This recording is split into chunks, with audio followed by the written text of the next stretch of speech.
We'd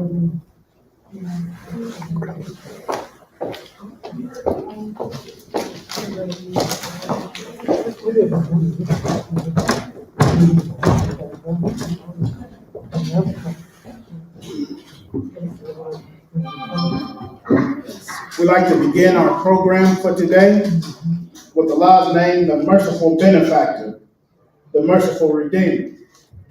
All praise is due to Allah for us to be here today in this special city with a special history, Detroit, Michigan, a history of a people coming into guidance by a strange route. We greet our live audience and our audience joining us by social media. We greet, as Muslims greet, peace be upon you, Assalamu alaikum. Wa alaikum assalam.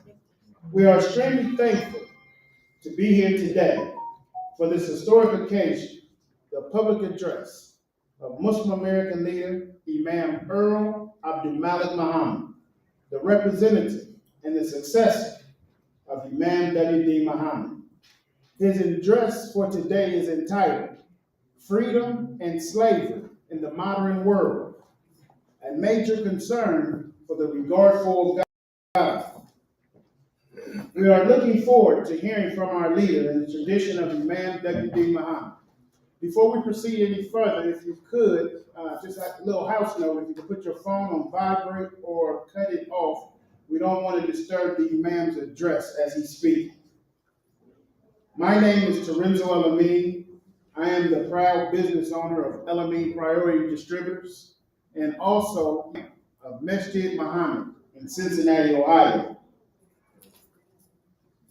A lot of significant memories are coming to my mind being here today in Detroit, Michigan.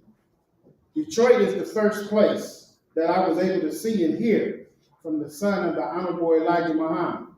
It was the year 2000, and Imam W. Mohammed spoke here at a facility, a huge facility. People from around the country were in attendance. The spirit was high. He spoke on the subject matter, Western democracy and Islam, what they had in common. And I remember it because, as I mentioned, it was my first time able to see Imam W. Mohammed with my own eyes and hearing with my ears, to be there live in person. Also in Detroit, Michigan, a year later, in 2001, was my first time meeting and hearing from Imam Earl Abdulmalik Mohammed here in Detroit, giving a public address, a very powerful public address that was well attended by the people of Detroit. I recall coming to Detroit quite often to hear Imam Earl Abdulmalik Mohammed, as he was the representative of Imam W. Mohammed here in Detroit. Now, what I would like to do is introduce our first speaker, coming all the way from Harrisburg, Pennsylvania, Imam Duhan Abdul, a person I'm proud not only to say he is my Muslim brother, but a good, true friend. He's a school teacher in the public school system and a sincere student of Imam W. Mohammed. I ask you to give your full attention to Imam Duhan Abdul.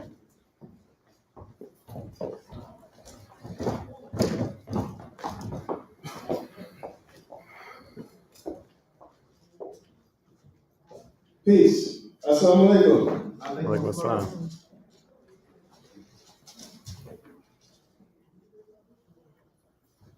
So this greeting that I started out with is the same greeting Imam Terenzo started out with. It's a traditional greeting of Muslims, and it's a traditional greeting of believers. This tradition goes back, this greeting, the tradition of greeting in this manner goes back prior to Muhammad the Prophet, and is even written into the previous scriptures. Assalamu alaikum. And peace be upon you. This is what this means. This is a significant greeting that has a lot of weight to it. There's a lot of meaning to it. There's many different things that can be understood from it.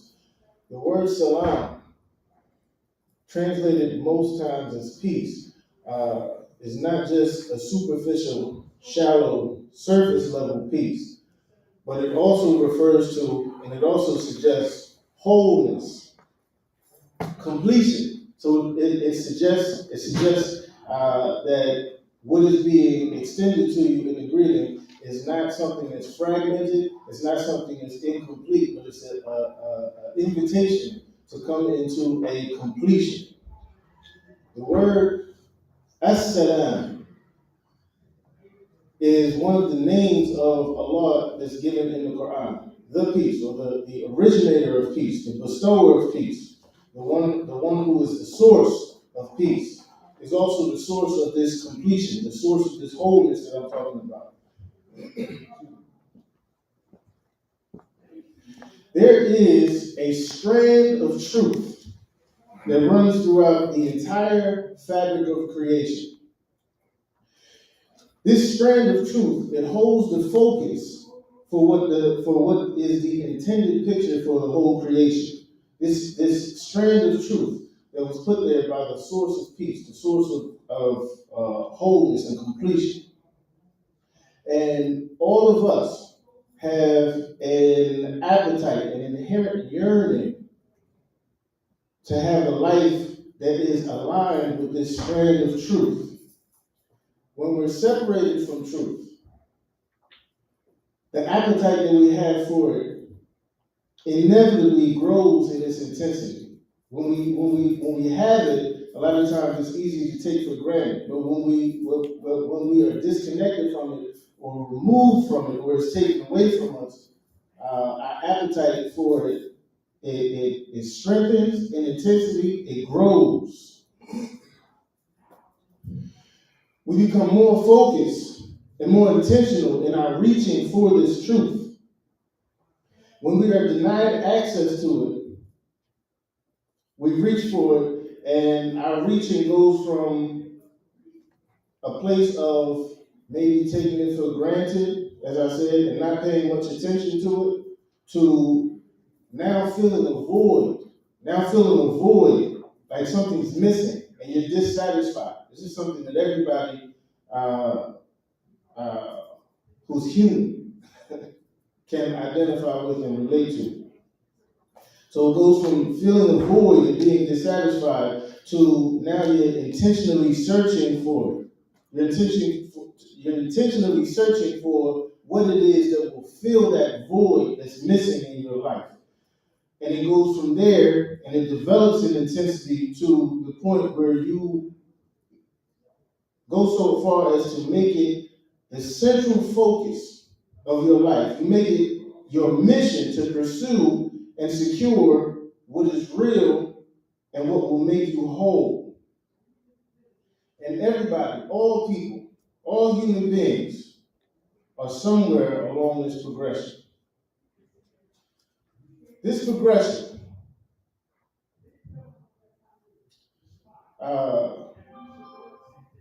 this process, this yearning for this strand of truth exists in every faith tradition and every philosophy that aims to make meaning out of the life. All of these different faith traditions and philosophies are born out of the appetite to find and acquire and to be aligned with this truth, this wholeness. And every faith tradition has the same strand of truth in it. Though when we look at the different faith traditions that exist, there's great variation, and the variation comes from how different people express what they came to understand of this truth. But the reality is that we're all reaching in our souls. We're all reaching from our original nature, from our original innocence, in our aspirations to grasp for the same truth. We're reaching for the same destiny. We're yearning for the same thing. So, all people of faith, even if the faith presents itself or manifests in different expressions, these expressions are all yearning and aiming and reaching for the same thing. Now, as Muslims, it's our understanding that the greatest clarity and the greatest concentration of focus in expressing this truth, this ultimate truth, came by way of the guidance that is associated with Muhammad the Prophet, praise and peace be upon him. And so we witness not only that there's only one God, there's no God except the one true God, but we also bear witness that Muhammad, to whom the Quran was revealed, is his servant and his messenger. We're here today in this historic city of Detroit, this honorable city of Detroit, with this noble history that we have here. And in the context of what I've presented so far, this yearning, this appetite that I described, that we all have to yearn for what unites the whole picture of us, what unites us all together into one picture. This yearning is something that you could see expressed in the likes of Barry Gordy, who was the founder of Motown Records and all of his artists. I watched a documentary about Motown and their interest in creating music that was universal, music that had universal appeal that everybody could relate to. They didn't want to make music for one segment of society. They wanted to make music that appealed to all people, and much of the interest was to unite people in their sensitivities, so that people could come together and put down their differences. And their strategy and their tool was the music that they produced. And the place in their nature, the place in their soul where this was coming from was that same yearning to be aligned to the singular strand of truth that unites all people, that unites all of creation. This same yearning is the yearning that, for those who are aware of the history of Bilal ibn Rabah, the black African slave on the peninsula, on the Arabian Peninsula, during the time of Muhammad the Prophet in 7th century Arabia.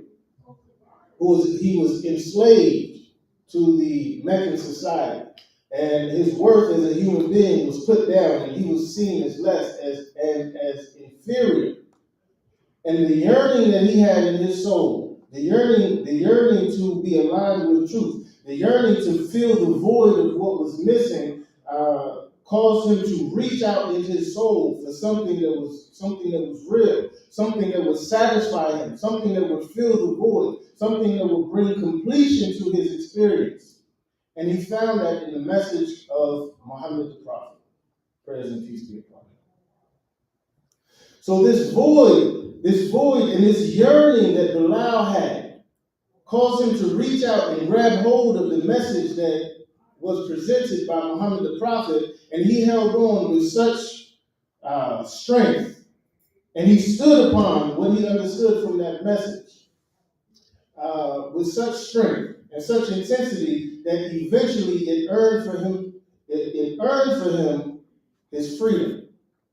He was not willing, once he heard the message of truth, once he heard the message of guidance, he was not willing to let go of what it is that awakened something in him to his purpose and the reality of the dignity of his nature, that nobody is worth more than him. Nobody is inherently better than him. He's not inherently inferior to anybody.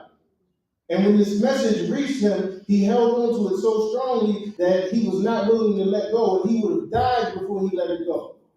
And because he held on with such strength, and he went through whatever it is that he had to go through, he got to the point where he almost did die, but eventually that burden was lifted off of him, and he made his way through that tough time. He made his way through those troubled times to where he was free. His faith had earned for him his freedom.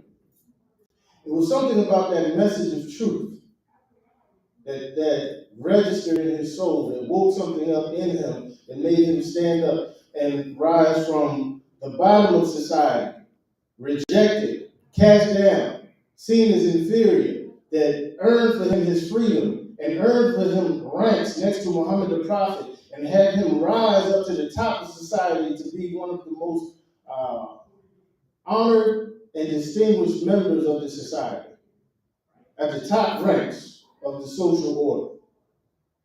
Something about that message of truth was special in its expression. That same yearning was in another person here in Detroit in the early 1930s by the name of Elijah Poole. That yearning that he had in his soul, that yearning to fill the void, that yearning for truth, that yearning for wholeness, caused him to reach out in his soul for something. And when he was made aware of a message coming from a stranger with a strange teaching, he latched onto it. He grabbed hold of it and he refused to let it go. And the same impact that the message of truth had on Bilal ibn Rabah, the African slave in 7th century Arabia, the same truth that awakened him and made him stand up in his dignity and his honor is the same thing that was stirring in the soul of the Honorable Elijah Muhammad. And Elijah Muhammad stood upon that truth. He stood upon that message of guidance. He stood upon that strand of truth, even though his expression, even though his expressions were not they were not the most universal at the time. That strand of truth that ran through his messaging was universal, and it was relatable, and it was so powerful that it galvanized him, and it allowed him over the course of decades to gather a following of thousands of people working for the interests of the people who had been left out, working for the interests of the people who had been stripped out of their dignity, cast down, and seen as inferior, and he was working for them, and they were following him, and they believed in him, and also produced out of that same history, out of that same trajectory, out of that same arc, out of that same body, that same movement, was the son of the Honorable Elijah Muhammad, Imam W. Deen Mohammed. And when the Honorable Elijah Muhammad passed in 1975, and Imam W. Deen Mohammed inherited the leadership of this movement, of this community, he purified the language. He purified the language. He gave explanations to the confusing messaging, and he stripped away the parts of the expression that was put in place by the Honorable Elijah Muhammad that contributed to a burden on the life, or that boxed us into an expression that wasn't universal. Imam W. Deen Mohammed continued the development, and he stripped off of those things when we burst out of that cocoon, so to speak. And we came into a universal expression, the expression that was pure in its representation of the teachings that were associated with Muhammad the Prophet, Muhammad ibn Abdullah, the Prophet of Islam, prayers and peace be upon him. And Imam W. Deen Mohammed brought us into the fold of universal Islam proper. And the movement continues. The life continues. And so us as a people, up from slavery, who have this history of having our dignity stripped away from us, produced in an environment, we formed a special identity as a group, formed in the environment of the Nation of Islam tradition, and that tradition continues. We are in the 93rd year of America's indigenous Muslim tradition. America's indigenous Muslim community and Muslim population. We are almost 100 years into the tradition of this leadership group, this leadership direction, this leadership focus, and this leadership emphasis. And the leadership continues with the one who was trained by Imam W. Deen Mohammed, by the son of the Honorable Elijah Muhammad, to continue in the direction, to keep the focus and to move us forward, staying in touch with the path, staying in touch with the focus, staying in touch with that strand of truth until we arrive closer and closer at the destiny. And that's the man who we're here to listen to hear, to experience the message of today, Imam Earl Abdulmalik Mohammed. Peace. That's what I'm looking.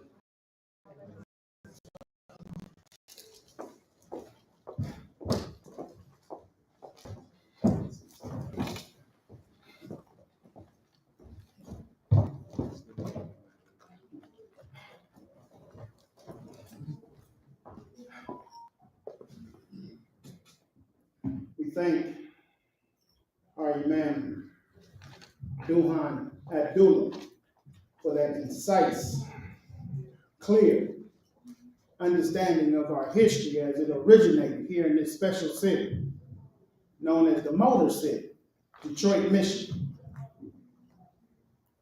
As I was mentioning to you in regards to history here, personal history here in Detroit, coming here to hear Imam W. Deen Mohammed and also his representative, Imam Earl Abdulmalik Mohammed. As I mentioned in my opening, we're thankful to be here, glad to be here. It's very important that we be here.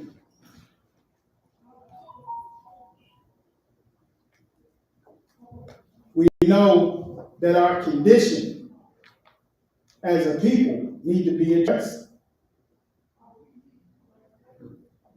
I was in a conversation yesterday, and it was mentioned to me, what can we do to re-energize, rejuvenate our group expression? And one of the things that I pointed to was what we're doing here today. Public messaging, excellence in public messaging, to get the message out to the public, where the public will become better acquainted of who we are. They have lost that acquaintance with us. And our job is, what we're doing here today, is to reacquaint the public with our special tradition, beginning with the first one, our special leaders, beginning with Mr. Farad Muhammad. And being here in Detroit, the history that surrounds the inception of this movement and thinking on it is extremely special. The circumstances that we overcome and overcame as a people.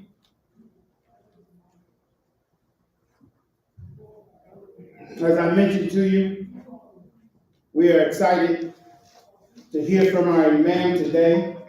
He had made mention to us recently in regards to his topic, freedom and slavery in the modern world, a major concern for the Regardful of God. He mentioned to us that politicians are not the only one who have an interest in freedom.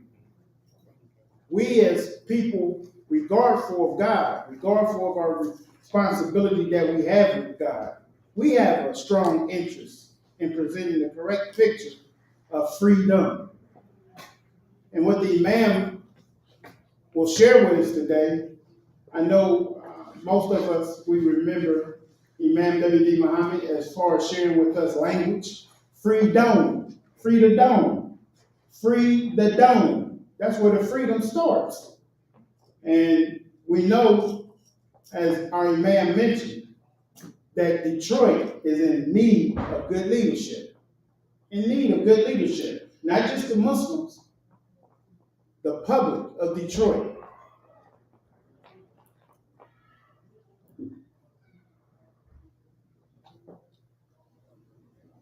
Next, I want to bring before you a very special person in our group. He is our professor, Wally Shabazz. He's special in the sense he is a guardian of our history, guardian of our spirit as a people. He is a person that was directly influenced by a person that was in close proximity of the Honorable Elijah Muhammad. He carries with him the spirit from the days of the Honorable Elijah Muhammad. Now, I would like to bring before you our professor, Professor Wally Shabazz.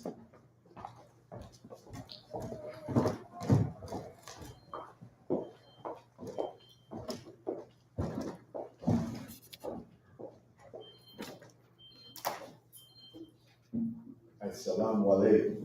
Walaikum assalam. With Allah's name, the merciful benefactor, the merciful redeemer. All praise is due to Allah, the creator of all systems of knowledge. And man is the beneficiary of that science. Motown, the Motor City. If you think of all of the artists and musicians in that great corporation of Motown and the names that they had, all names of dignity. Smokey Robinson and the Miracles, the Supremes, the Temptations, the Tempting Temptations, and on, the Marvelettes. There was a sense of dignity and pride that was a push in the African American community for excellence, for dignity, for respect. Compare that to Snoop Dogg, Ludacris, and on with that hot buttered popcorn. And the notion that a man is supposed to wear his pants with his drawers shut.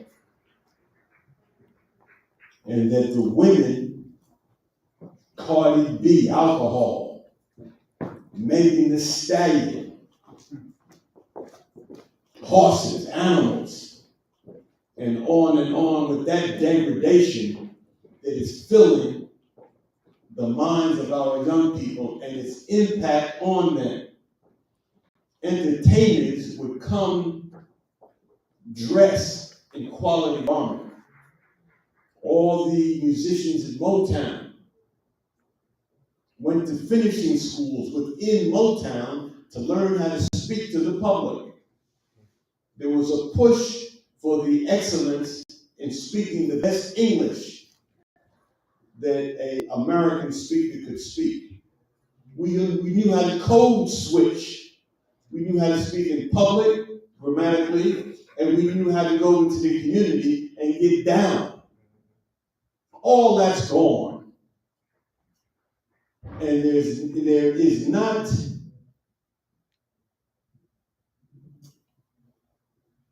a circumstance that you're looking at in reference to what we're bringing to us this afternoon without looking at the demise of our maintaining our focus as Muslims in America.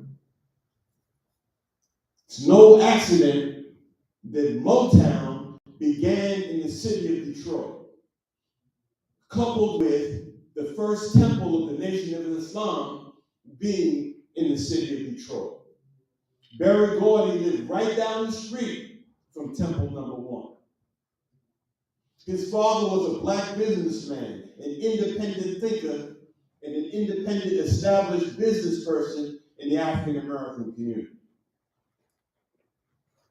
During the 1930s, there was a push of a migration of the Southern African American who was deprived of opportunity in the society because of the First World War and the building of industry in the city of Chicago. The migrant workers of the South moved to the north for a better opportunity. They moved to the north in such a large degree that the membership of the Ku Klux Klan grew to 5 million people. And the major areas of the incline in the Klan were in Wisconsin and Michigan. The mayor of Detroit in 1930 lost his job because he was a member of the Klan, and they were so violent that the white man was embarrassed. This is the beginning of the lost foundation of Islam in the wilderness of North America. And a push for excellence, a push for dignity, a push for self-determination. The Honorable Elijah Muhammad is the first black man in America to address white America with an independent mind. The independent thinking of an African-American ex-slave did not exist until the Honorable Elijah Muhammad. And that evolution that took place during that period of time spurred and developed African-American males and females with a sense of dignity, with a sense of pride, with a sense of direction, with a sense of independence. And they broke the grip of white supremacy. That is a historical fact that is not being promoted amongst our people. And then when many of us become enlightened with the Quran and the life of Muhammad the Prophet, we want to drop the light that gave us that inspiration to come into that and pick up somebody else's light. Don't you know that Islam is as broad in the concept as humanity is itself, and that all people have independent perception of how they should practice the deen, following the traditions of Muhammad the Prophet? They have their own soul, their own spirit, their own direction, their own guidance, their own leader. And none of them ever say leadership is local or I don't need a leader. And if you look at the demise of our community, it is directly related to the disrespect that we have for the concept of leadership. Directly related. We had and I would come to Detroit on many occasions with Imam Earl Abdulmalik Mohammed, representing Imam W. Deen Mohammed. And he was supported. When he spoke, you could hear pins drop in the room. He reinvigorated our community in this town for better support of the man who was born in Hamtramck, Michigan, who the founder of the Nation of Islam named and said that he would help the teacher in the direction of the community, Imam W. Muhammad. He was named by Farad Muhammad, the founder of the Nation of Islam. He evolved into the leadership of the Nation of Islam, and he pointed to his national representative, Earl Abdulmalik Mohammed, as the future leader of the community. Do you think everybody who sits in the president's seat of the United States of America is loved by the American public? But they swallow their pride and follow the leader because he's the best elected by the people to guide the country. But because of our slave condition of lack of respect, of lack of guidance, of lack of confidence for someone that looks like us, we fail in obligation and responsibility to follow the most dignified, respectful, and qualified person to lead us. If you don't have leadership, you die in America. You die in any society. Over 150 nations in the United Nations, All of them have leaders. All of them have a system of leadership that the other nations respect. When you live in America as an African American, and the design in America dealing with your ethnic group is to keep you divided, to keep you separated, to keep you underneath their culture and their evolution, you were brought here to work. You weren't brought here to think. Let alone have an independent mind that is congruent with the founding principles of this great country. And you can aid the country in its evolution based on an independent thinking. That was not why you were brought here. And unless we follow the tradition that was established through Temple Number One, we used to call Temple Number One the root of civilization. In our lessons, we said that the holy city Mecca was the root of civilization. But once we got our own sense of independence, we would say in a beloved kind of way, Temple Number One is the root of civilization, the establishment of the lost foundation of Islam in the wilderness of North America. Now, I have Imam Terenzo, I can go vote. I'm a registered voter in America. We didn't do that years ago. We have evolved, and our thinking has evolved. And we must remain united. All of Allah's creation is not divided in it. And Imam Earl Abdulmalik Mohammed was sent here to reinvigorate, to strengthen the city of Detroit, his home, Imam Muhammad's home. He strengthened it. The Imam came several times. It was well received. He was pleased with that strengthening. And now that Imam Muhammad has left us physically, the one that did the strengthening is a new leader. No such thing as no leader. All teams have a captain. All teams have a coach. All societies have leaders. They have secular leaders and they have religious leaders. They have educational leaders.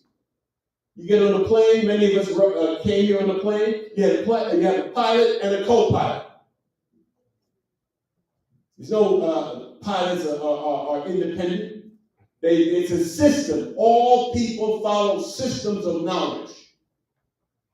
If we don't follow a system, we will die.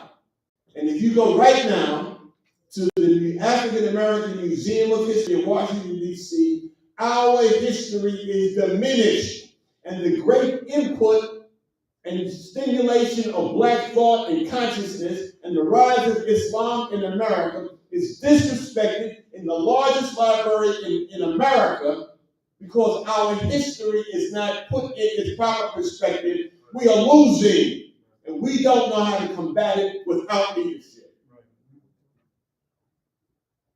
So as Imam Muhammad would say, bite your lip until it bleeds and follow the leader. Assalamu alaikum.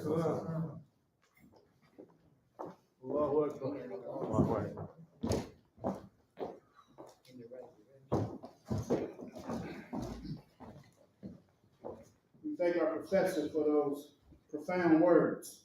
Next, I would like to bring before us the special assistant and representative to Imam Earl Abdulmalik Mohammed, Imam Ibrahim Elementary. He is a third-generation Muslim from this tradition. He is a very valuable person regarding the impressive progress we have made in a short period of time. I bring before you now Imam Ibrahim Elementary.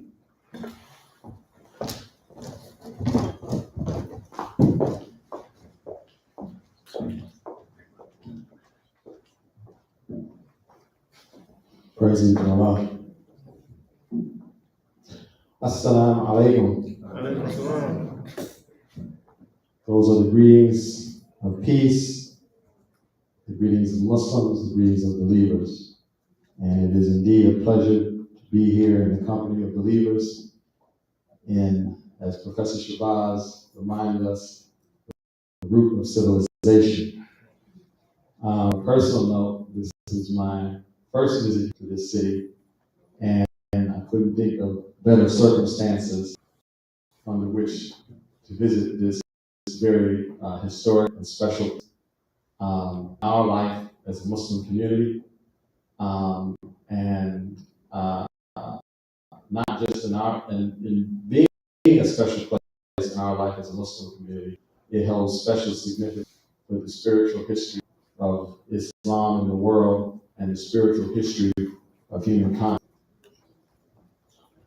We would like to, on behalf of the Muslim American Ministry for Human Salvation, which is the Imam's office, we want to extend our gratitude to all of those who are here gathered, as well as those who are watching us across the streaming platforms. We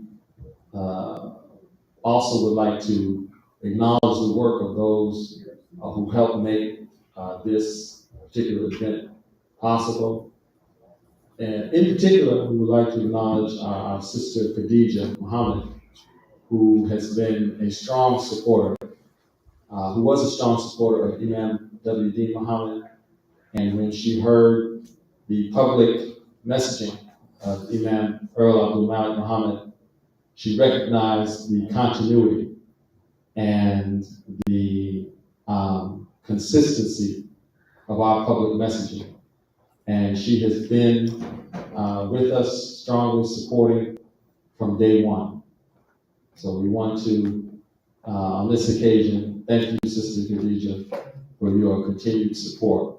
And we look forward to working to bring the Imam here and doing as much as possible to reinvigorate our spirit in this city, as well as other cities across the country. We also too want to acknowledge the efforts of Imam Ibrahim Mohammed of Atlanta. He has done a lot of work in terms of assisting us with putting on this event. It has been I guess you could say, a dream, if you will, or a desire, something that he and I have discussed, coming particularly to Detroit and Chicago, given the historical context, and to finally have it realized is a special blessing. And, you know, we weren't, Allah, as we know, is in control of everything. And I often tell him, and I've expressed this to others, if you had told me a year or two ago that we would have made some of the progress that we made in the amount of time that we had done it, I wouldn't have believed you. So if you had told us that we'd be in Detroit under these circumstances, in this venue in particular, inside of 2 or 3 years, it would have been amazing to me. So we thank Allah for that blessing. As was stated by the speakers who came before me, this is the site of the first temple of Islam. And as such, it represents a number of things. Professor Shabazz, as he always does, gives us a very, very clear glimpse of the history, historical circumstances under which this temple was established. Temple number 1 was established.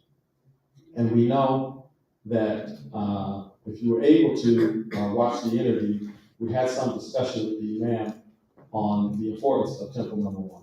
And really all of in particular, the early temples that were established, number 1, Detroit, number 2, Chicago, Milwaukee, number 3, Washington, D.C., number 4, and the first 5, 6 temples that were established point to something very, very particular in the life of African American people that Mr. Farad was establishing or wanting to address in our life.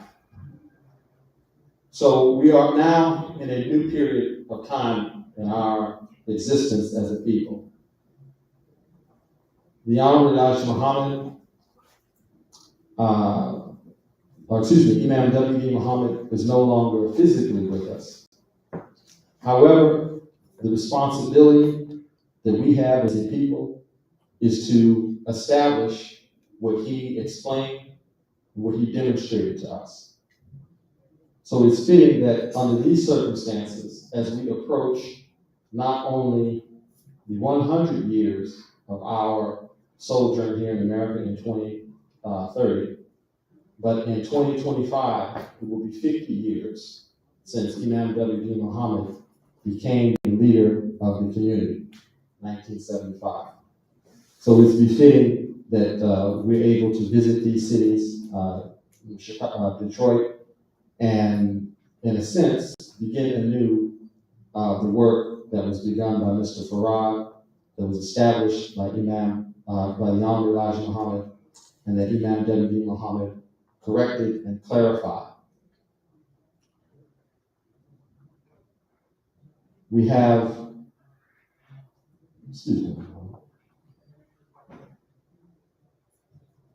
we have plans to return here throughout the year, and in particular next year for the 2024 Savior's Day address. The last number of years that we had it in Cincinnati, Ohio, and Imam Lorenzo has done a great job there. But moving forward, and especially moving toward 2030, we want to have the Savior's Day observances here in Detroit, Michigan, the place of our origin. We thank Allah for the support that we have received in making this event possible. We thank Allah for the support that we continue to receive in making all of the other events that we have had possible. In particular, when we look at the circumstances that we have as a community, we would be dishonest with ourselves if we were to say that we are where we're supposed to be. Imam W. Muhammad taught us for 33 years the importance of community, the importance of establishing community life, and the importance of leadership. However, in the years since his passing, we have witnessed a decline in the quality of our life, in the quality of our expressions, and in our understanding and appreciation of leadership. Leadership that is not just ritual in nature, but leadership that represents, that expresses and represents the best ideas, or the best ideals and principles of our faith tradition.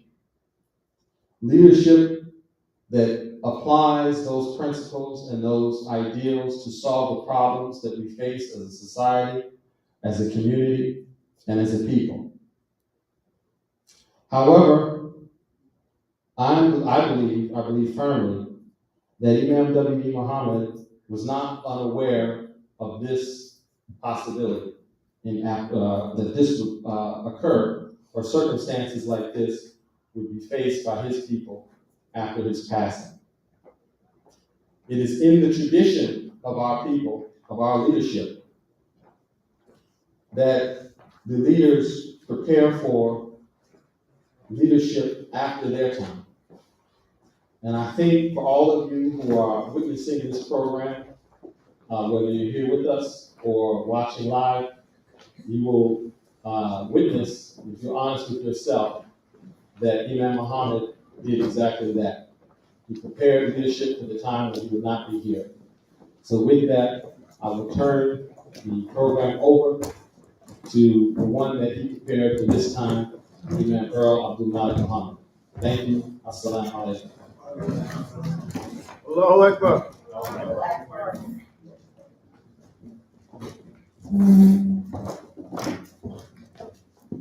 Peace be on you. Assalamu alaikum. Alaikum assalam. That is our greetings. Greetings of Muslims everywhere on this earth. Was introduced into the psyche of America in this city. The greeting, peace be upon you, and all that is associated with that. Our greetings are peace. Our life is peace.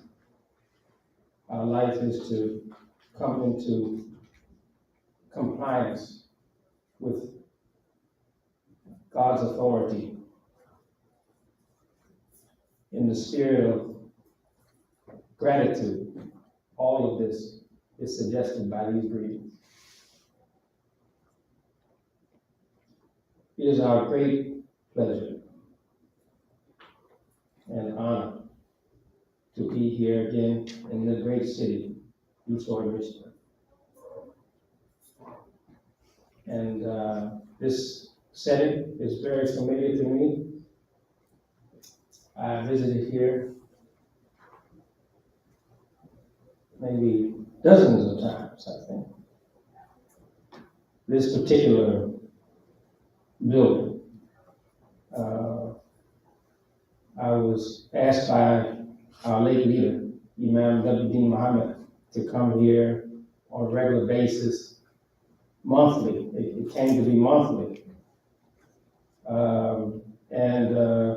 At that time, our sister, Mariam T. Mohammed, she was the person who was designated to assist in the planning of our meetings here, along with one of the imams who has passed away. Both of them passed away. May Allah forgive them and give them mercy.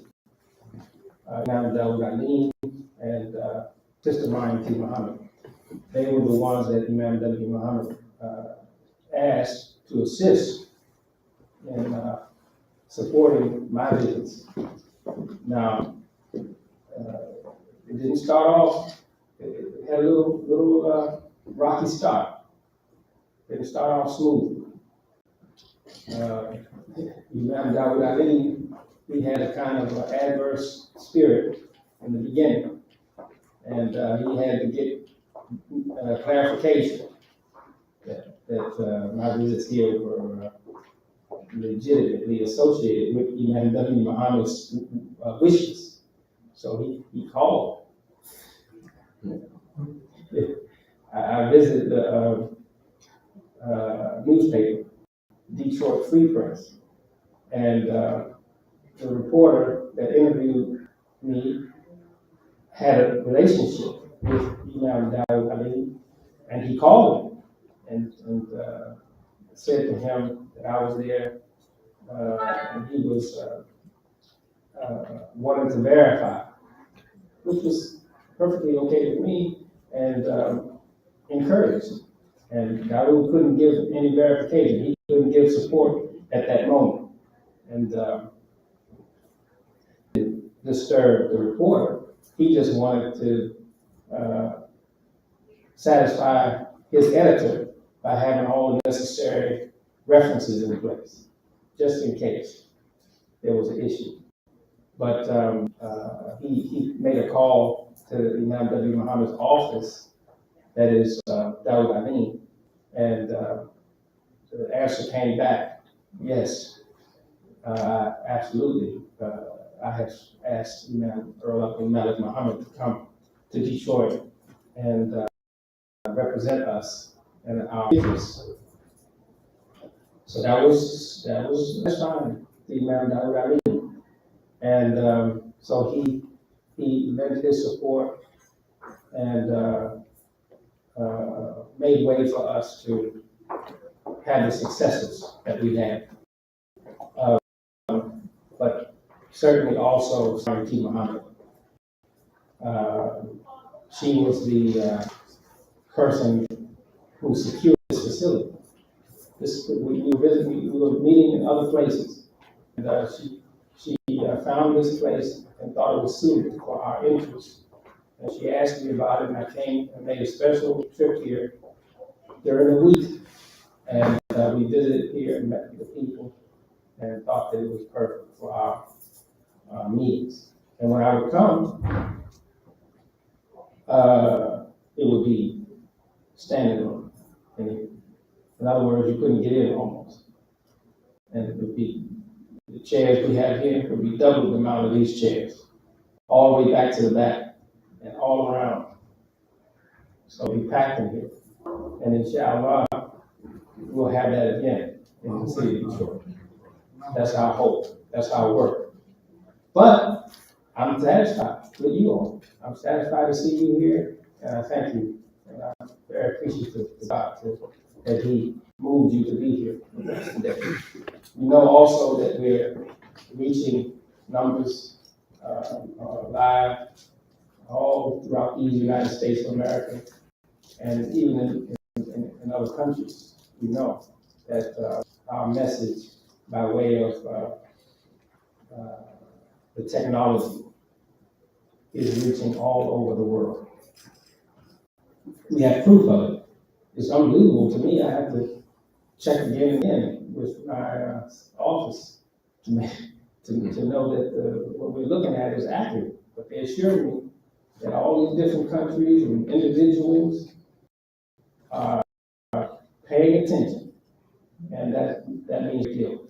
I commented as we were coming over here to the brothers that Imam W Mohammed, he would be so impressed and excited about the possibility because of the technology, the availability to us to reach into the various countries and to influence populations with the correct picture and message of our religion, Islam, or Al-Islam as it is called formally in the Quran.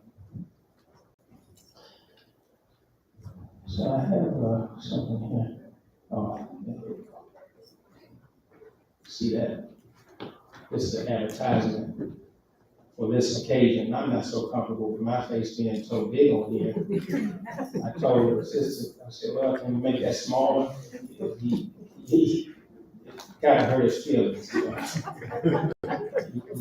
But I was more interested in the message on here. Freedom and slavery in the modern world, a major concern for the regardful of God. That's our topic.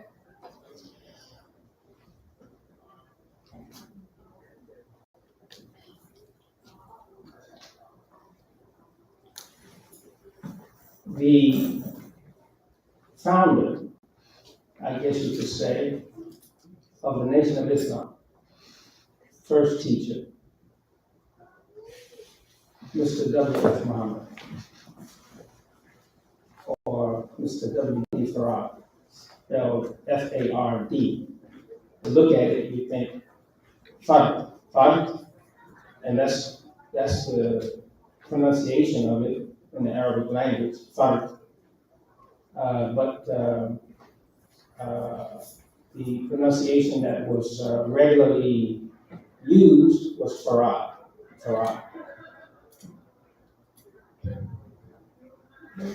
The word in the Arabic language, it means so-and-so or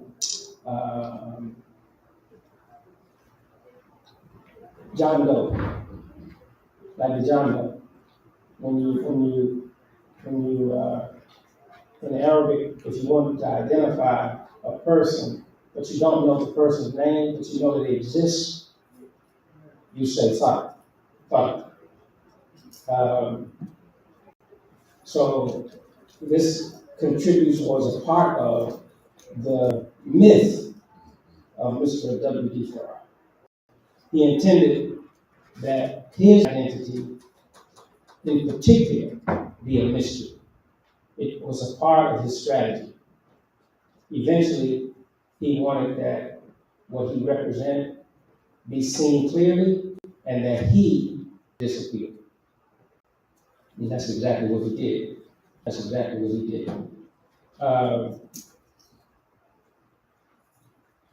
It is of importance, great significance, that he chose this city. And there are many reasons for it. And it will take many addresses to repeat what Imam W. Mohammed shared with us about the reasons for Mr. Farrar's choice of Detroit. You can't do it all in one situation, one setting. Imam W. Mohammed, he spent a lifetime of visits to Detroit in which he emphasized, paid special attention to the specifics of Mr. Farrar's teaching. And you know, a lot of that record is at risk to be lost. We have to secure that for the history of our life in community, or else some very crafty and persons with bad intentions can use skillful tactics to influence us to move in a direction away from what our life is supposed to be, how our life was planned, what our life, how it is to be focused. Our community, a Muslim community in America, has very important significance in the life of America. And it also has very important significance in the life, or central, I would say, significance in the life of the African American people. The African American people were influenced to think differently about their own reality, about the possibilities for their life in America because of the Nation of Islam under first teachers. I'm not talking about in its present picture. In its present picture,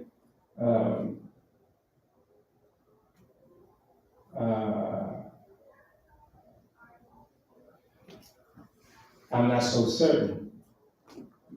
Although progress has been made, I think, for the idea, I'm not so certain that there's clarity with reference to how to interpret Mr. Farrar's teaching. Now, that's not the purpose of this address today. I'm not going to attempt to interpret his teaching. I'm just pointing to him and pointing to his influence and his intent as a very significant and central matter for the progress of the African American community and for America. What Mr. Farrar introduced, with the assistance and the support and the skill and the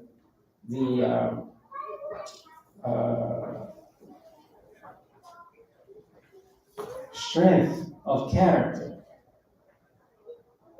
and determination of the Honorable Muhammad, was a new way of thinking. A new way of thinking that questioned every single statement that would support the authority of white people in America over their subjects, African American people. We might refer to them as their subjects, because our history in this country is, we were brought here as labor, slaves. So Mr. Farrar's interest was to assist that population in realizing for itself the dignity that God intended for all humans to have and to enjoy for their progress, for their establishment. Were it not, if that influence had not come into the consciousness of the African American people to the degree and with the impact that it had, more of our people would be less conscious. We have a consciousness movement in America now that is inspired by African American leadership. The woke movement, you heard of this? The woke, to be awake is a reference to being awake. The language, that language itself is directly attributable to the Nation of Islam influence. Now, what they have awakened to now is not at all what was the intent of the Nation of Islam first teachers. But nevertheless, the stirring of the conscious mind to appreciate for itself the possibilities of responsibility and citizenship and the opportunity to make a contribution and to build your life in an independent way, a way that would earn the respect of all observers. This was the influence, and this was the intent. Now, Mr. Farad, he used a lot of important symbols, references, and metaphors, and some very difficult language to understand that resulted in some ways as a burden, or I should say in many ways as a burden on people. But from burden circumstances comes some very special and beautiful life. We refer to pregnancy in females as burden. That's one of the descriptions of it. And the mothers who are in this audience know of and can speak on much more clearly and eloquently than I ever could on what it means to carry a child, the difficulty in the pregnancy, even though the pregnancy itself as a concept is a beautiful thing. It has its struggle. It has its extreme, I would say, difficulty. And I have quite a few children, and I was witness to their births, many of them, or most of them.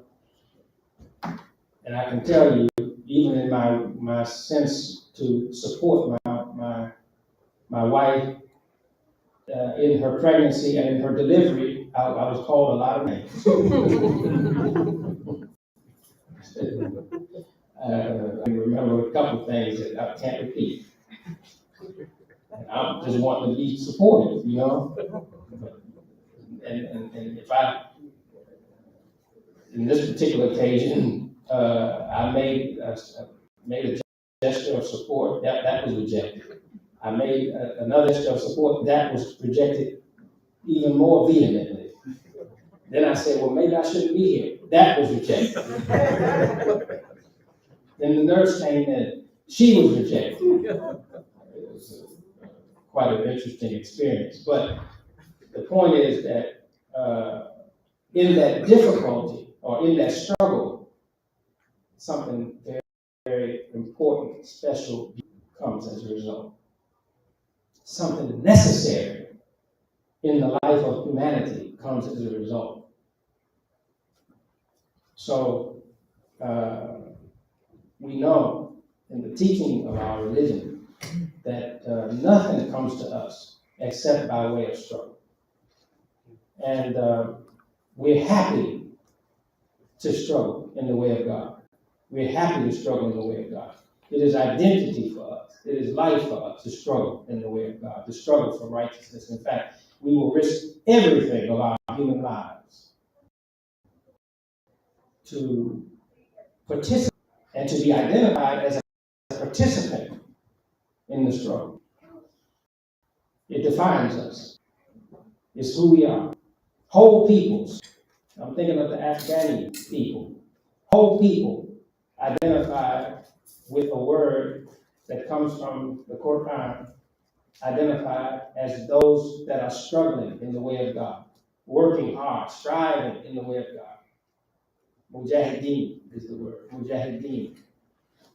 Those who are striving and struggling in the way of God. That's a wonderful and suitable identity for humanity, human life.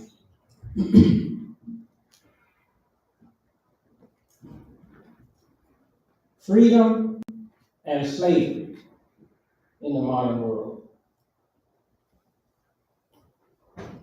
We know what is slavery in America. We experienced it. No one can speak to the reality of slavery in the way that the African American people can in the world. Language formed in the psyche and the spirit of the African American people for the values of freedom were characterized by, shaped by the experiences of slavery and what came after slavery. Because yes, the United States of America and Abraham Lincoln emancipated the slaves, emancipated the body of the slave. And America should be credited for its progress with regard to where it had been toward us and where it was moving or had been moving. It should be credited. But what was Mr. Faraj's intent? What did he say? He said he came to what? Raise up, stand up the mentally, meaning what? Those who had not broken the grip of slavery on their minds. I know a song from Bob Marley.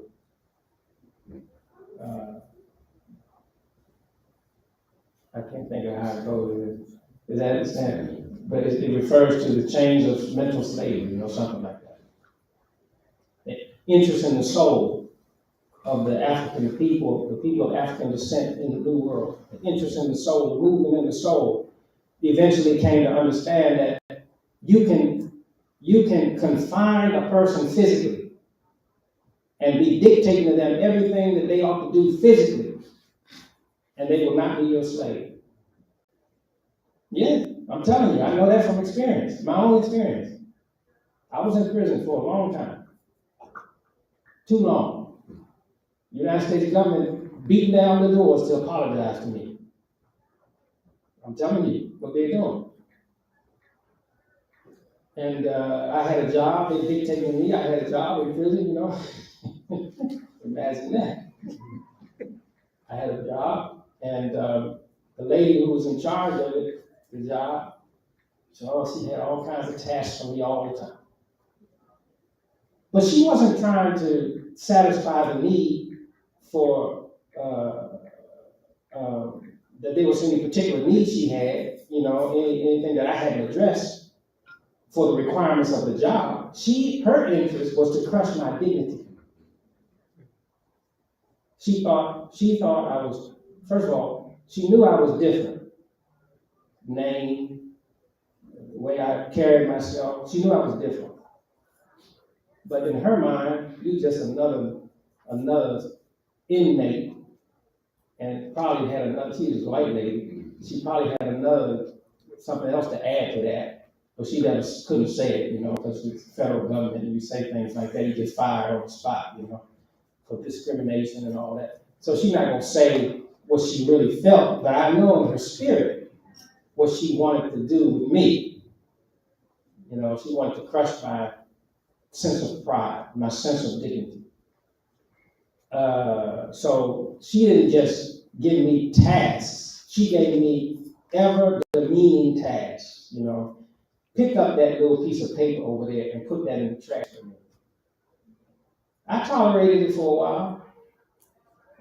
And then one day, I said to her, Miss So-and-so, you know anything about African American history? She said, a little bit. Why? I said, the person who, actually, I was in prison in this prison in Virginia, Petersburg, Virginia. I said, you ever heard of Nat Turner? She said, no. I said, well, I said, all African Americans don't have the same mind. I said, I think maybe I have been influenced to have the mind of a person like Nat Turner. I could have.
And to even do away with the idea of extremism as it is associated with Islam. We have the knowledge to address this more effectively than these governments, Muslim governments, that in some ways are duplicitous. On the one hand, they say that they against extremism and they promote interfaith dialogue and interfaith interests, but on the other hand, in another face, they're giving support to it. That's the reality. How else? How could it exist except that they are giving support to it? That's the reality of it. Well, I couldn't sit still and those looking at our situation and knowing that we had something to offer in the spirit of Imam W. Muhammad's leadership. Prison was no excuse for me. So I set upon the task of making sure that we addressed it. And I didn't address it in my name. I addressed it in the name of Imam W. Muhammad and his followers. And so that's what I did. And they handed it to me and said, what's this? And I told them, you know what it is. You have it in your hand. But we have to put you in solitary confinement. Put you in that's not how they describe it. They put you under investigation. So they put me in there for 90 days. And in those 90 days, I finished the book. I just took that little piece of a pen that they gave me, like that big. It didn't even have a tube on it, you know, like a pen has. It has just an insert. And I wrapped a little piece of paper around it so I could grip it, and wrote the remainder of the book right there. And I wrote it out by hand, and I sent it to my daughter, who was a student at Duke University at the time. And she typed it, sent it back to me, and I approved everything, and we got it to the publisher. And by the time they got me out of there, and I got to the next prison they sent me to in North Carolina, the book was ready. It was published. It was out there.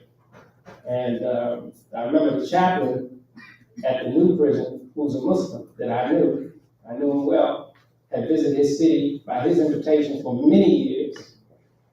He was embarrassed to have me there at that prison, but he's also happy to have me there too. But he's the one that told me. He called me on the loudspeaker to come to his office. That's only the years that I was at that prison, 5 years, that particular one.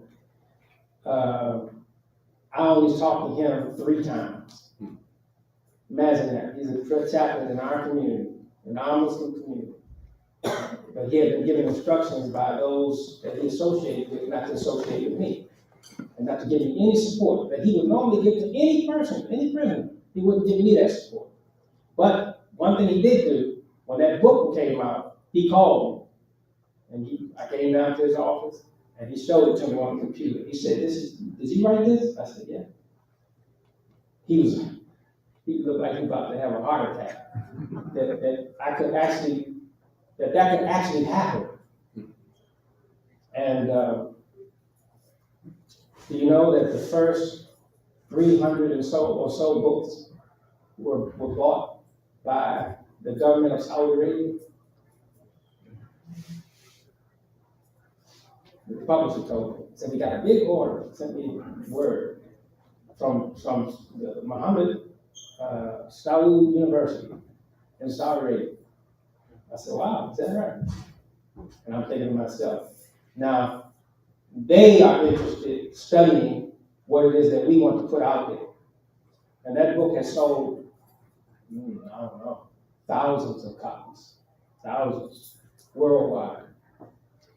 And what was addressed in it was our special spirit and position of mind when it comes to addressing the dignity of man, the dignity of human communities, the dignity of human life, how it is to be respected, and what comes from the Quran as a message, and from Muhammad the Prophet's leadership as messages, and also comes as principles.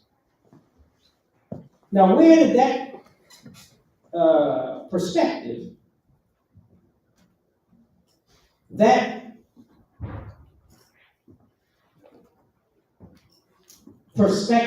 positioning of mind come from as an influence? Where did it come from? It came from the strategy of Mr. W.D. Farrar. Mr. W.D. Farrar in this city wanted to introduce an idea, a strategy to get the African American people to come into an independent mind, so that one day, even if America in its picture of its own principles of freedom failed, that there will be a population here that appreciated so much and understood so much the value of a human existence, the value of human life, the value of human identity, and the associated principles that govern progress for human life, that they would so be fixed in terms of who they are to defend those ideas, that America as a concept could rest upon them. Allahu Akbar. That is the important influence and leadership that was inspired in the Imam Elijah Muhammad. And you might say, well, that must be indirect, because the Honorable Elijah Muhammad taught the white man is the devil and all of that. You missed it if you think that. If the only thing that you can see is that Elijah Muhammad said white people were devils, if that's all you can see, you missed him. You absolutely, positively missed what he represented. For the first time in the psyche of the African American people, they stood up under his leadership. Not just his following, not just the Temple of Islam following. I'm not just talking about the Temple of Islam following. I'm talking about black people in general in these United States of America, even if they belong to the civil rights movement, belonging to the civil rights leadership. They measured their progress by way of Mr. Elijah Muhammad's influence. Now, I hope you can appreciate what I'm saying. Yes, And how important Detroit is, and how important it is for me to be here. Representing what I represent. I don't care what the numbers are. It could be 2 people in this audience. Wouldn't bother me. I'm going to speak to the interest and the issue for as long as I have breath. That was what I was missioned to do. That was what I was appointed to do. And I know 6 months, a year, 2 years, 5 years, eventually my brother, I see him right now. He's my brother. He was with me when I came here, and he saw. He's a witness. He's a witness that we will fill this place up again like we once did. He knows what I'm talking about. Brother Dawood, my brother. I know it wasn't easy for him to come here today. I know he had to fight back some people. I know he did, but he's here. Thank Allah. Thank Allah. He's assigned to me. We're together, brother. We're together. Praise be to Allah. Now, okay. So,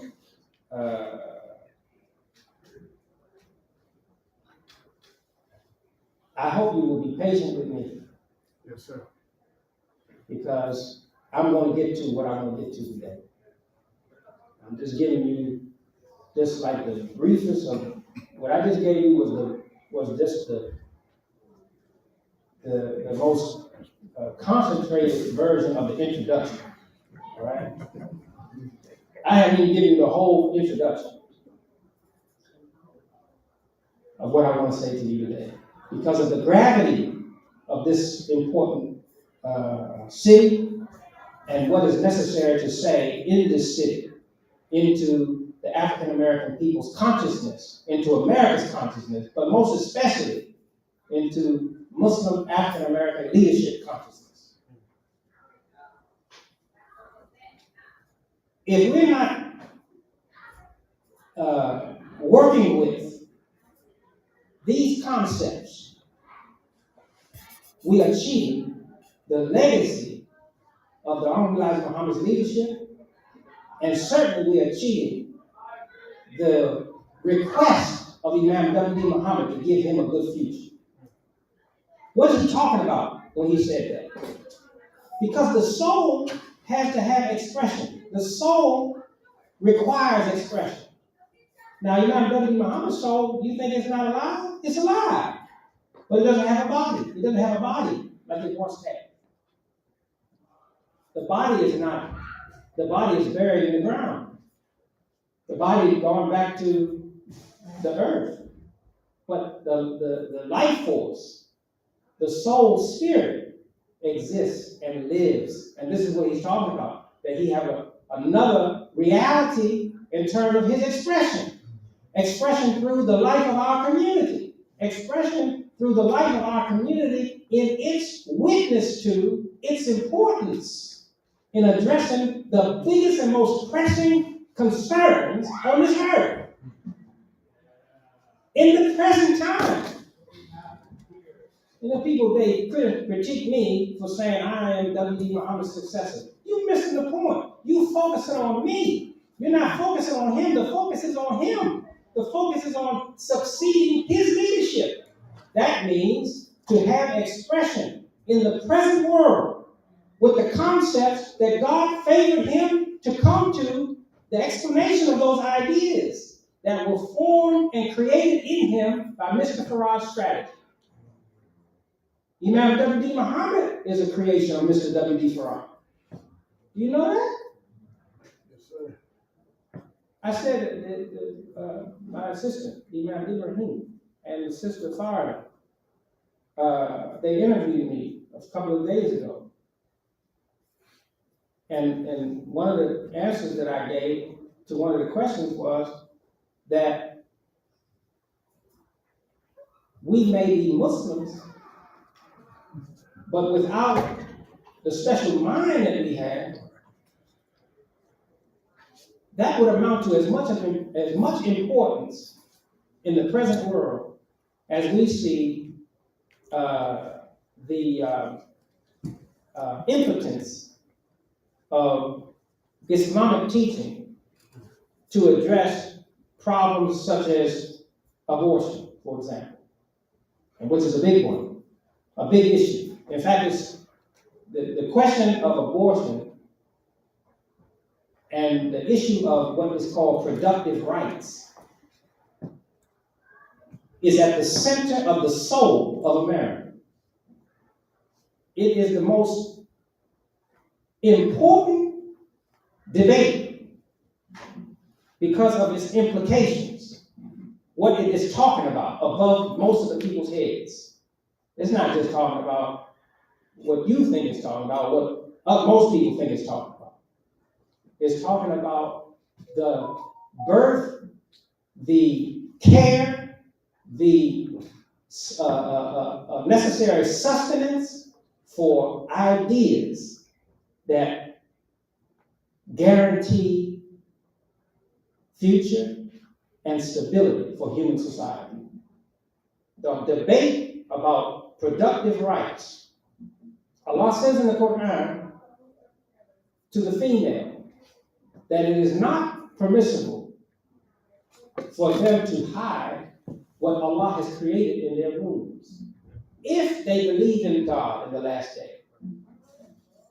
This is what the Quran says. And this is addressing directly the question of human productive rights. And I'm going to get to it. I'm just giving you some commentary on it, but I'm going to get to it in this address in more detail. If you will be patient with me. Now, if I sense that it's too much for you, it's too heavy, and fall asleep, okay, I'll just pack it up. But I don't see your time as invaluable. Your time is very valuable. My time is very valuable. And if you're here today and you've taken this time with me today, and those who are watching us in other places taking this time, then certainly I'm going to give you as much as I can in the time that we have.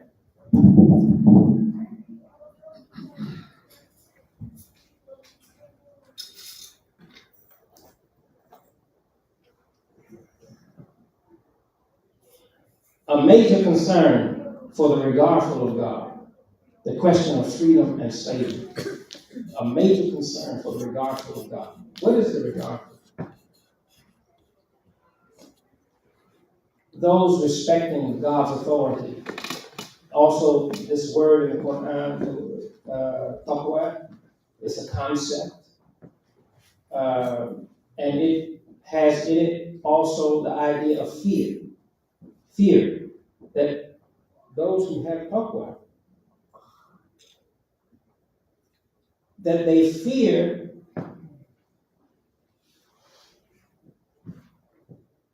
losing a relationship with God. And they recognize that it is essential to have a relationship with God to justify their good interests and to support their good interests. And they're afraid to go outside of what God accepts or approves. This is taqwa. And the logic in the Quran is that this word leads to group spirit and group identity. So it goes from instruction to regard God, to respect God, to fear God, to what? The concept of righteousness, and also the community of the righteous. Muttaqin, the muttaqin. And Allah says in the Quran, God says in the Quran, that the Quran itself is guidance for the muttaqin. That it is instruction for the people who want to, who have the spirit to discipline themselves according to what God approves or disapproves. This is taqwa. Powerful concept to order society. And it has so many important branches that are associated with it. So out of this spirit of regardfulness or fear of God comes the idea of freedom, the concept of freedom, the principles associated with freedom, the sanctity, sacred nature of freedom. Mr. Farad, he took from this. He took from this reasoning. Now, Mr. Farad, one thing that we must understand about him is that he came from a religious society. He came from a society of faith. He came from people who were pious, a pious community of people. Imam W. Mohammed said here in Detroit that Mr. Farad came from a pious mother, that his mother was a pious person. I'm not speaking of the myth. I'm speaking of Mr. Farad, Mr. W. Farad, his personal circumstances. But his community, the group that he belonged to, had an interest in a worldwide discussion on who is qualified or who is situated to carry the covenant of God with man. This was their interest. This was their discussion. This was their debate. Mr. Farad was a member of a group, and they didn't all the time approve of him. I'm giving you information that Imam W. Mohammed taught, okay? I'm not just, jumping out there somewhere, all right, on my own.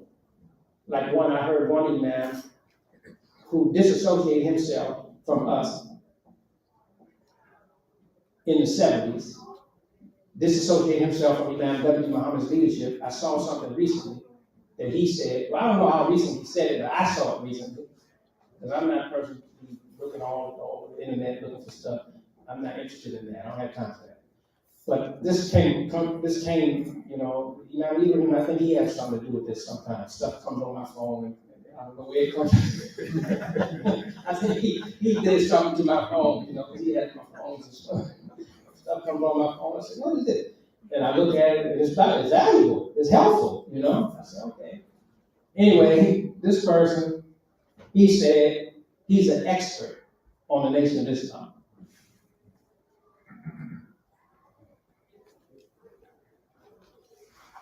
The way he said it, and what he said after it, just distasteful to me. Then he said, now he's talking to an audience of immigrant Muslims, okay? He's wanting to impress them so that he can enable for himself new streams of income, all right? He wants to impress them so that they will continue to bring him as a speaker and pay him an honorarium.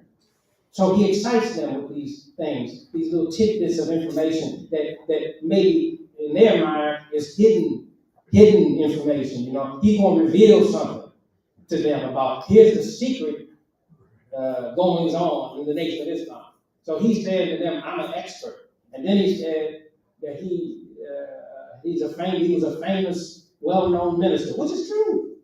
He was. He's a well-known minister in those days. He's well-known imam now. Very well-known.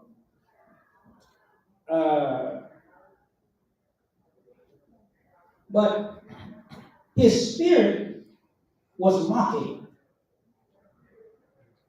He was making a mockery.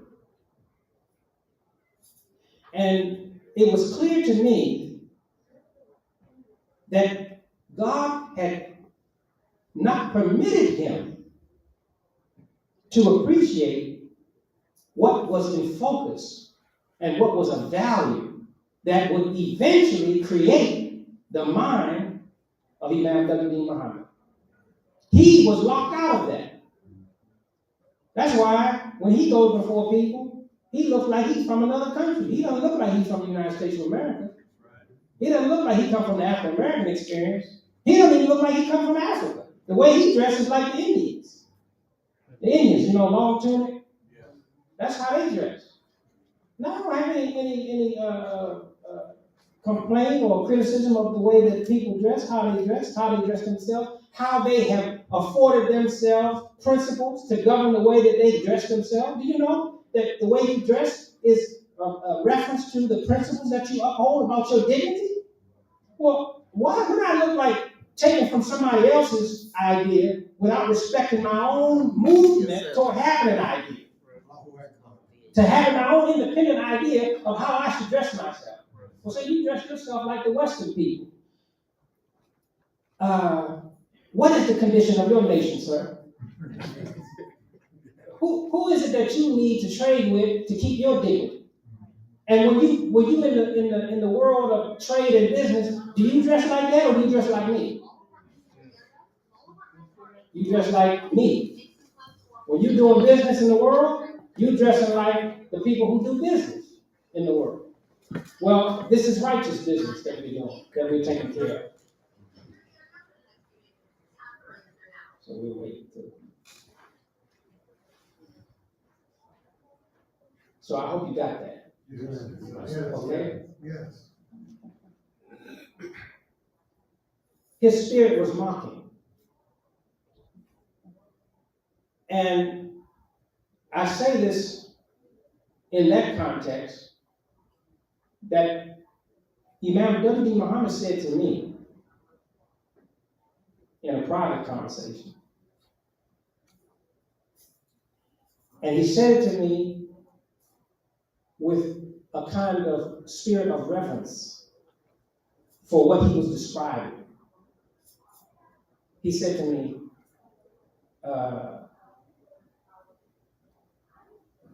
I've repeated this before, I've said this before, but I want to give you more information about why I say these things.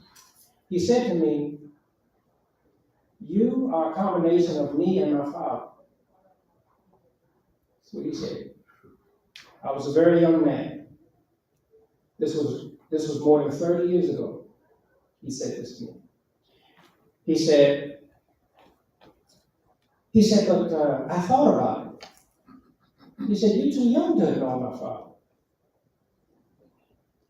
He said, I can tell you, Abdul.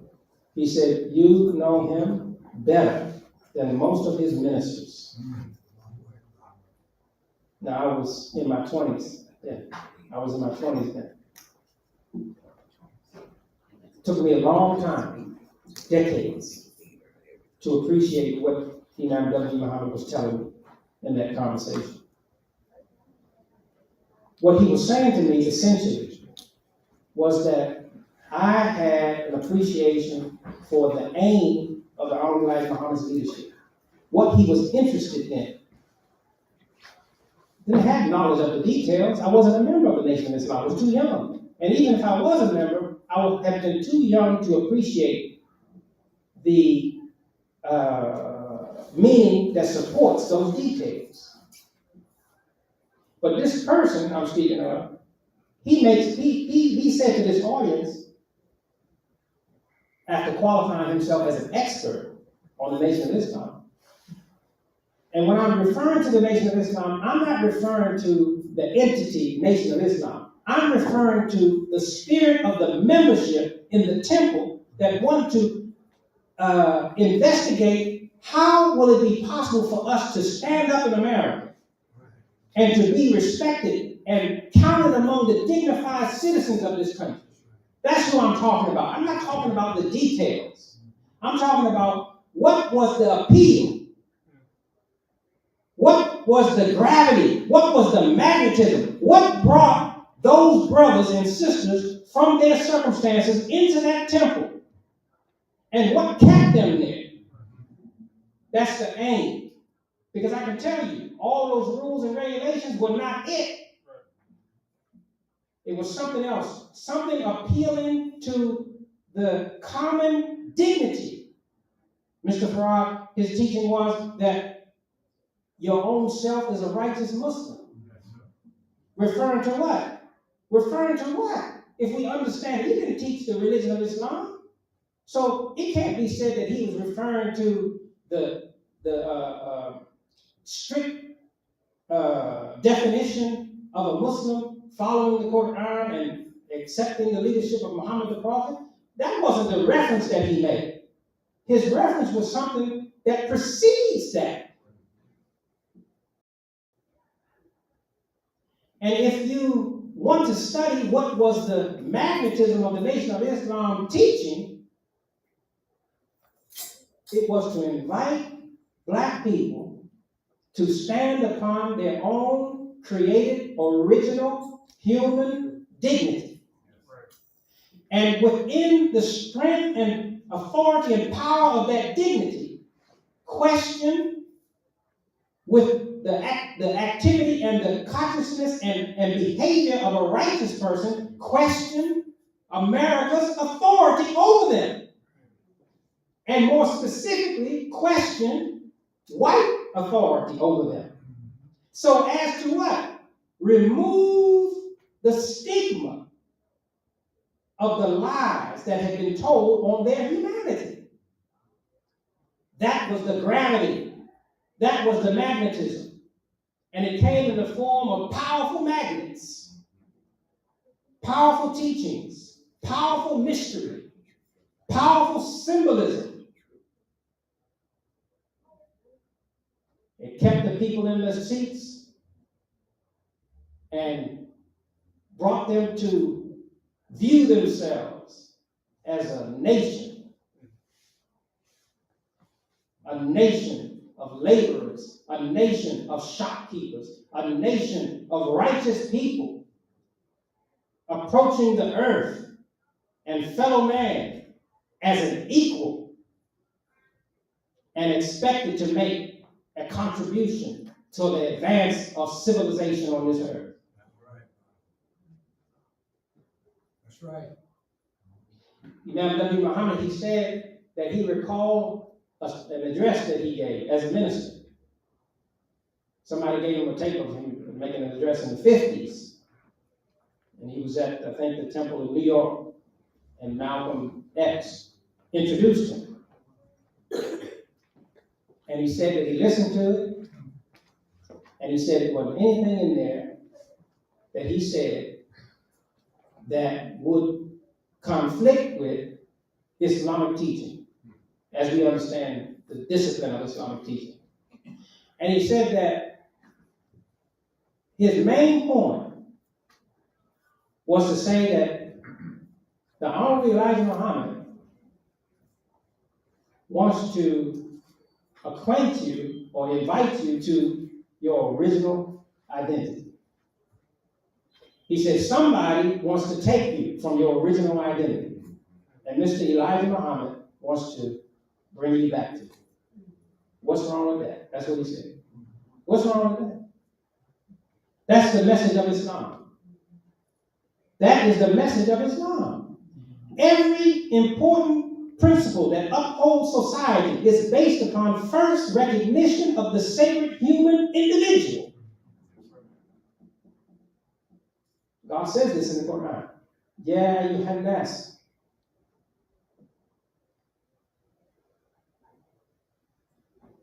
اتقوا ربكم الذي خلقكم من نفس واحدة.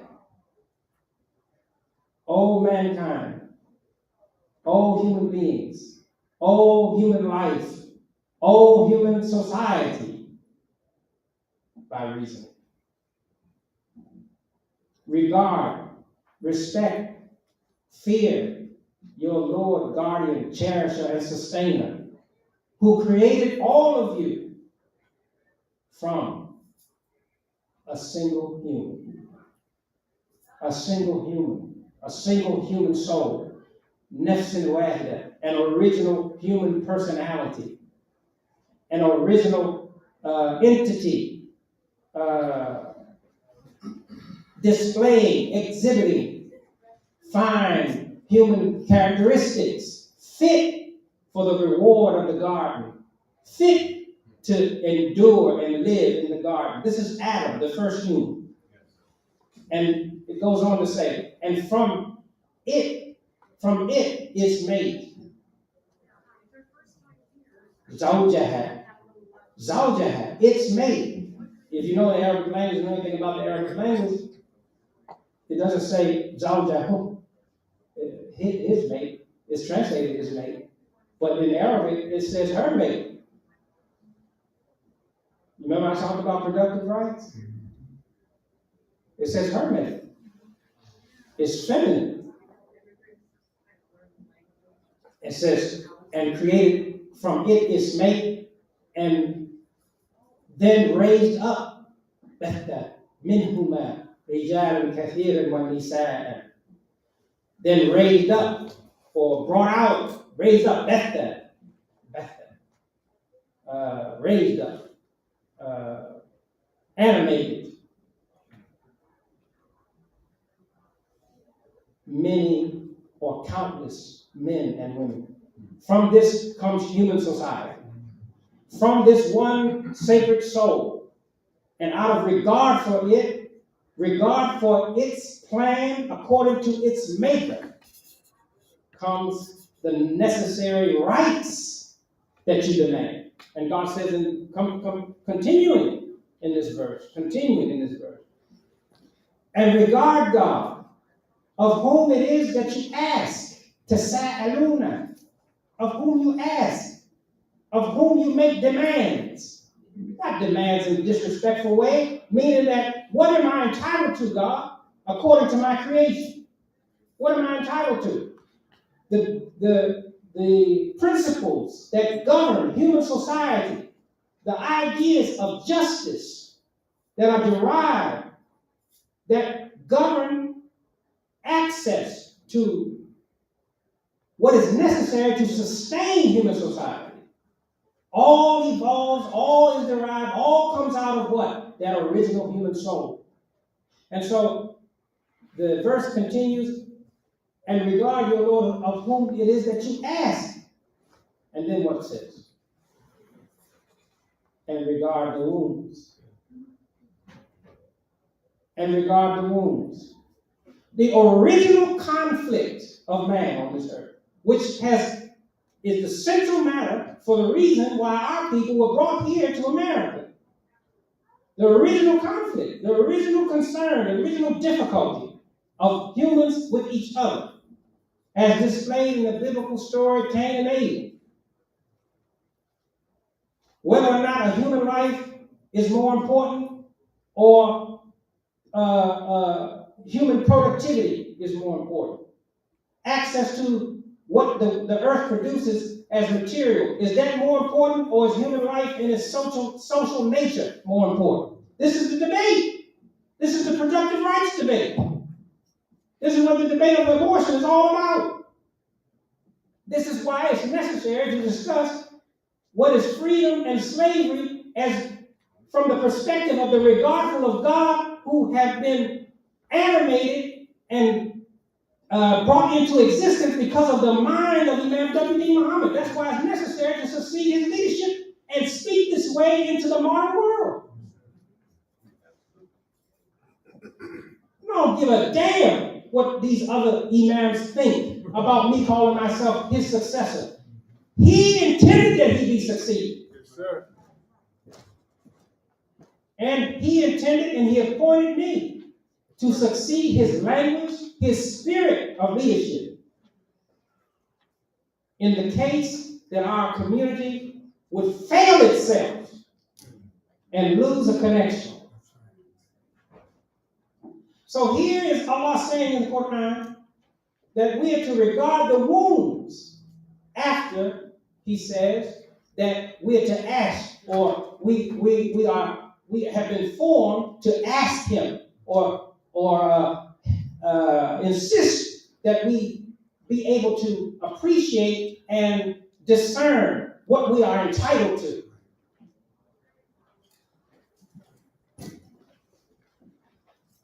The wounds are a reference to what? Family, family life, family values, social excellence. The spirit of sensitivity that wants to display respect for the human womb and for womb and the function of wombs in general. So in the story of Cain and Abel, God accepts the offering of Abel, and he doesn't accept the offering of Cain. And Cain, according to the story, becomes jealous and he murders his brother. But what is the discussion? How are we to understand this discussion? The discussion is that God wants primarily in us respect for the human person. He wants in us primarily a focus on what will bring into existence the human community. He wants us to focus respect and love for the human womb, the social environment that breeds in us sensitivities for one another. And from that will derive the way in which we approach the material world. Not that he doesn't want us to have material strength, material dignity, material support. He wants these things in balance. But it is the influence of the meanings that the shaitan puts on these things that troubles us. Right. Every single thing that God gives us as clear principle, the shaitan introduces his idea into it. And he wants to convert you to his idea of it and how you should appreciate human life. Human life is not as important as material strength. That's the logic. That's the reason that is wanted to be introduced by many of these nations. And so they will sacrifice huge populations of people to advance themselves materially. This is why I have so much respect for the resistance to what has been set upon the country of Ukraine. This man, who is their leader, is a true reflection of their spirit of humanity and their spirit of dignity and their spirit of the right to exist as a human community. He's not pursuing wealth. He's pursuing respect for the dignity of his people in their particular characteristics. I hope that you can appreciate how central this is. This is the whole discussion of what is freedom and slavery. Slavery in the modern world means that you have permitted your mind to be enslaved by Satan's influence. It doesn't talk about physical slavery. Nobody's going to justify or accept physical slavery in the modern world. It's too obviously oppression. But God says in the Quran to strive and struggle and to fight until the fitna is removed and religion is wholly for God. Until the fitna is removed. Meaning what? That which is troubling, that which is pressing down upon human potential, human possibilities, that which is oppressing the womb, to fight against it.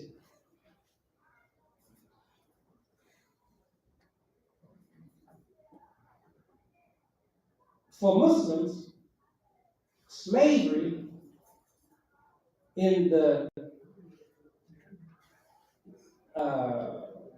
picture of relationship with God is a necessary identity. It's difficult for us, African Americans, to work with the term slave. In Islam, according to Muhammad the Prophet's leadership and teaching, the word that once meant slave, which was a reference to the relationship between the powerful in his society and the weak. They used the term to describe their property.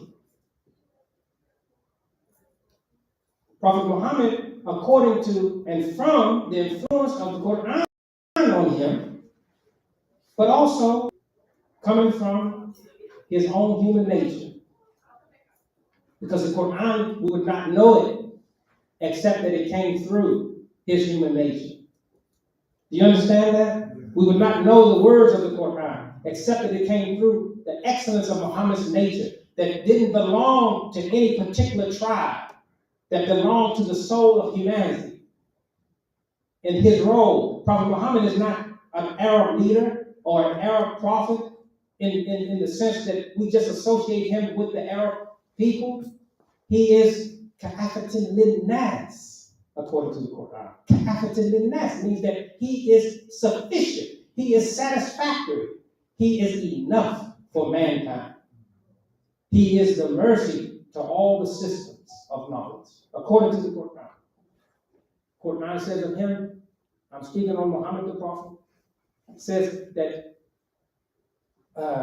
he is an excellent example for any who believe in God and the last day. For any who believe in God in the last day.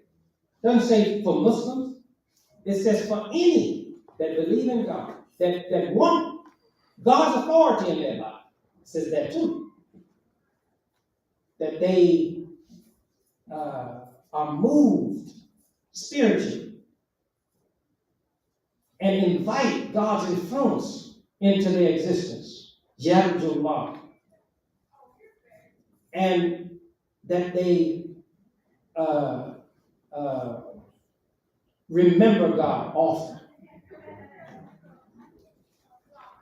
That Muhammad is an excellent example for any who believe in God and feel that they ought to be accountable to God. Now one day, and it won't be long, all these people here making all that noise out there, they'll be in here. They'll be right here with us, and they'll be listening to what we're talking about. I'm telling you, the power and the reach of what we represent, there's no objective for it, no restful objective place for it, no destiny for it, except in the reservoir of the human soul that desires for itself establishment and dignity. And I know that about our people. I know that that exists in them. I know that in the present world they have been cheated out of it by Christian leaders, by Muslim leaders, by political leaders. They still have a yearning for it. We're still not performing as we should perform. We're still slaves mentally, in need of the characteristics and principles of freedom that are governed by, disciplined by, regardfulness of God. Well, that's plenty. Praise be to Allah. That's plenty. Did I turn the page? No, sir. I didn't even turn the page. But that is plenty. We're gonna get to it, you know. We have time. We're gonna get to it. Every single time I come back here, Brother Daoud, you gonna help me? Yes, sir. Thank you. Thank you, and that's what we need. I told the brothers, what did I tell you? I said, we have some brothers like you all in Rochester on the ground in Detroit. It'll be the same kind of response that you all are getting in Rochester, we'll have here. Yes, sir. Allahu Akbar. So I was thinking to myself, and I'm here today, I was hoping to see certain individuals here. I had some expectation in my soul that I would see certain people. This brother who's here is one of them. Allah is my witness. Thank Allah for him. Thank Allah for these circumstances here and the possibilities that exist. Sister Khadija, she's here with us. Been with me from the beginning. From the beginning, even when I was in prison. Prison didn't mean nothing to her. She's listening and looking for something. She's looking for satisfaction for what Imam W. Muhammad invited us to. She's researching, looking. Oh, well, he's in prison. He did this, he did that. Look at what he did. Didn't satisfy her. None of that, none of those complaints disturbed her. She made sure I knew she was in support. And when I came out of prison, did I come out with my head dropped down, Brother Major? He came to pick me up when I walked out the door. He was with me. He and Brother Wally Shabazz, they came to pick me up. Came out with my head up, standing tall, but with humility, looking for the opportunity to provide the service in the spirit of Imam W. Muhammad's leadership. Allahu Akbar. And he can tell you, I'm not trying to put him on make him feel uncomfortable, but he'll tell you that when we got a little distance away, what do we do? What do we do when we got a little distance away from that prison? Yes, sir. That's what we did. We prayed in the congregation. Couldn't find a place that was comfortable or safe, so Nathan found a church. And we didn't go inside the church, we prayed on the grounds. That was satisfactory, sacred ground, in the interest of the sacred spirit of man, in the focus of Mr. W.D. Faraj's intent and invitation that created the spirit of the Holy Life Muhammad and created the mind of Imam W. Muhammad. That's right. That spirit, that's how I came out. And what I'm doing right now is in that same vein and that same focus. And I'm not asking you all for money. I'm not interested in money. If you want to make some contribution to what we're doing, it's welcome because it's necessary because we can't rent these facilities without it. However, that's not our interest. And even if you gave me $10 million, I would find a way to give it back to you. I would find a way to give it back to you for the focus of our work to bring our life into establishment and bring or to manifest the great inspirational light that comes from the model human existence. That's what we have to put on display. Thank you very much. Thank you very much. I appreciate you all very much, and we will be back here, inshallah, within the next, 60 days or 90 days. That's our hope, but we're going to be here regularly. We want to be back here regularly. Is that okay with you, Sister Khadija? Praise you, Allah. All right, well, thank you very much.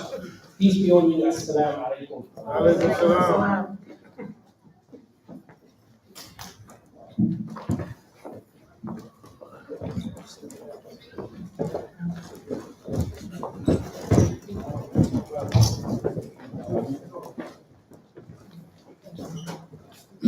Praise be to Allah for our leader and for the words he shared with us today. We'd like to make a few announcements before we conclude. one of the announcements that we would like to make is that July 2nd, we will have our third inaugural Independence Public Address. It will take place in Rochester, New York, the former home of the Honorable Frederick Augustus Douglass. For more information, please visit MuslimAmericanMinistry.com. We'd like to conclude the address for today with Imam W. Mohammed's plea of purification and purpose. O Allah, we cannot manage this life for ourselves, not without you. Please make our life what you would want it to be, what you prefer it to be. Do not allow us to act on our own. Help us to act only in obedience to you. We hear you, we obey you, and we look to you, our Lord, for forgiveness. And to you is our destination. Amen. Alhamdulillah. Praise be to Allah. Thank you.